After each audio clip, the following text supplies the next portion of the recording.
OK で Lesson 21家族を英語で言えるようになりましょう。 OK じゃあもうこれはね、知ってるものも多いと思うんで、発音が合ってるか読み方が合ってるか確認していきましょう。 OK じゃあまずは言ってもらって僕は答えを言います。 OK じゃあ行きましょ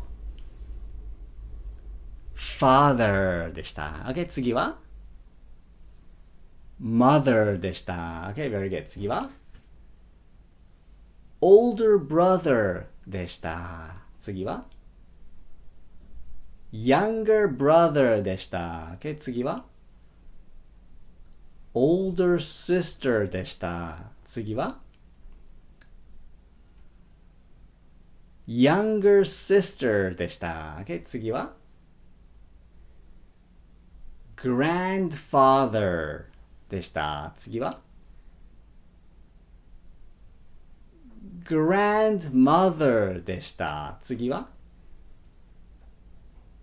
これ EA なんだけど E じゃないんですね。Great grandfather でした。じゃあそれで同じ感じで次は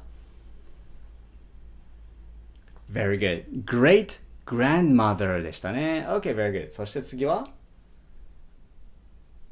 Uncle って発音です。 Uncle OK very good そして次はこれちょっとね特別な音なんですね。 Aunt OK Aunt でした。次はこれもちょっとね不思議な特別な言い方で Cousin って言います。 OK? OK ではちゃんと覚えておいてくださいね。